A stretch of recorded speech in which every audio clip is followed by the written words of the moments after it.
SFRC Online. This video will demonstrate real-time kinematic GPS surveying, or RTK. In RTK surveying, you have a base receiver set up over a known position, and you have a roving receiver for your new data collection. The base receiver and the roving receiver communicate with one another through a real-time data link, and that transmits through this antenna on top of the receiver. The first step of starting your RTK survey is to turn on the power to the receiver. This receiver is in zero power mode, so I'm going to turn it on with the reset button.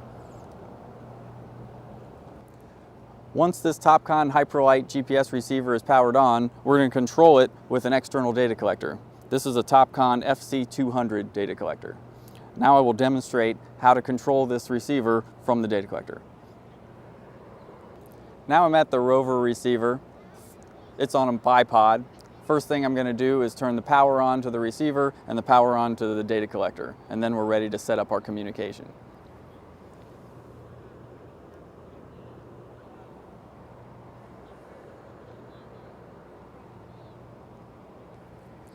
Now that the data collector is powered up, I'm going to start the TopServe 7 software.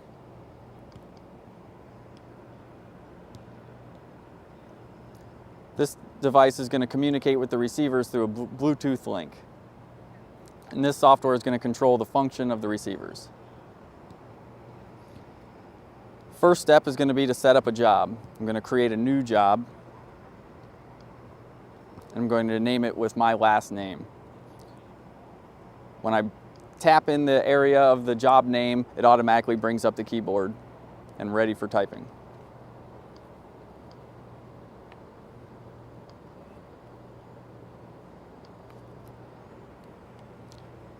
When I'm done entering my job name, I'm going to hit Next button.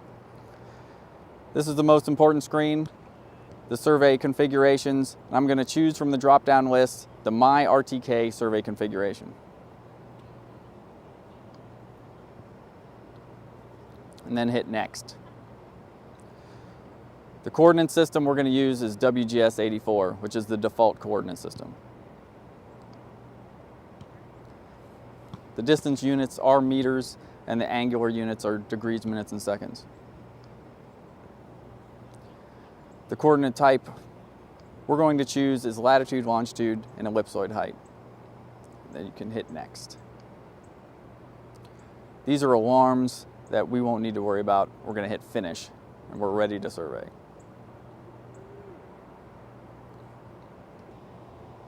From the main screen of the software, we'll need to establish a Bluetooth connection. It will automatically prompt you to establish a Bluetooth connection if you do not already have one established.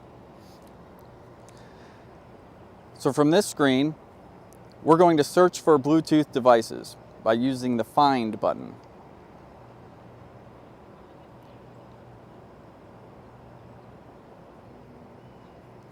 The data collector has found 3 Bluetooth devices, and now we're going to connect to the base receiver using the serial number of the base receiver.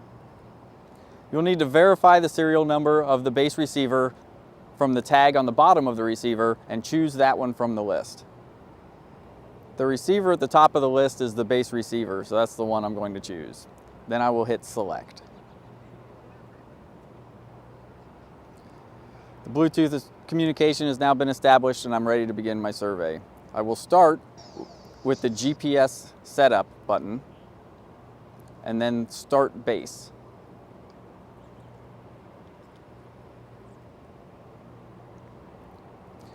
At this screen, you will enter your longitude and latitude of your stationary point and the antenna height. For this demonstration, we're going to use the Auto Position button to define the latitude and longitude of the base point.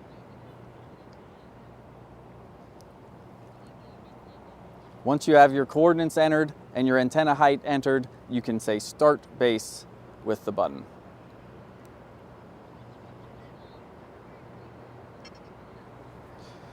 The screen indicates that the base has been successfully started, and I can say Close. Now that the base station is running, I need to change my Bluetooth communication to the roving receiver so I can start my survey.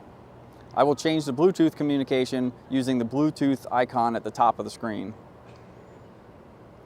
It brings me back to the screen that I had before, and again I'm going to say find to find my Bluetooth devices.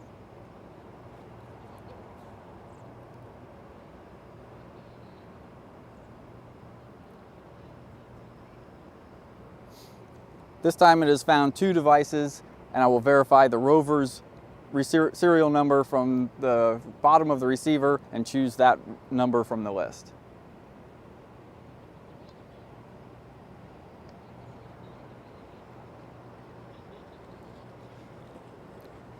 Now that I have the Bluetooth communication link between the roving receiver and the data collector, I'm ready to start my survey. I start the survey by using the survey icon from the main menu. Then the topo icon from the survey menu. As you can see from this screen, the receiver has already fixed the ambiguities and it has 100% radio link, and I'm ready to begin my survey. Once you're in the topo screen, the most important thing is this row of status indicators.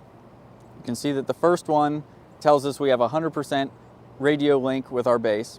The second one tells us that the ambiguities are fixed and we have an accurate solution. The third one is our horizontal accuracy. The fourth one is our vertical accuracy. And then the last one is the number of satellites we're tracking. You can see here that it says we're tracking 7 GPS satellites and 3 GLONASS satellites. Once we're sure we have a fixed position, we're ready to start surveying.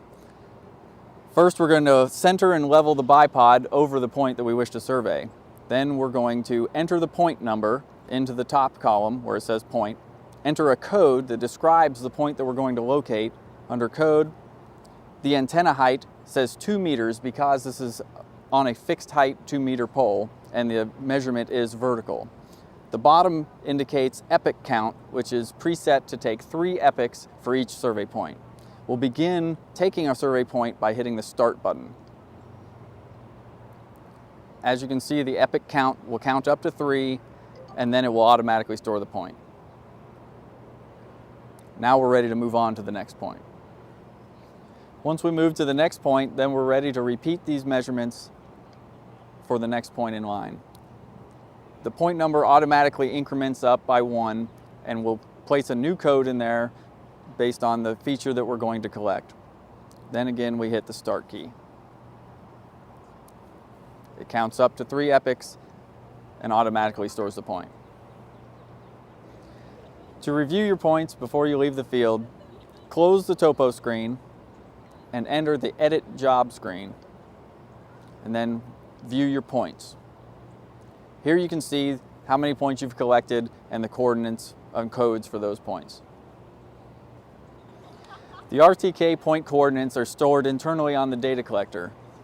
Optionally, if you prefer to also record the raw measurements for post-mission processing, press and hold the function key on the receiver until the light or record light turns green and then release. We'll also need to repeat that process at the base receiver so that we have data for post-mission processing. These 2 receivers are pre-configured for RTK surveying using the PC CDU software in the office.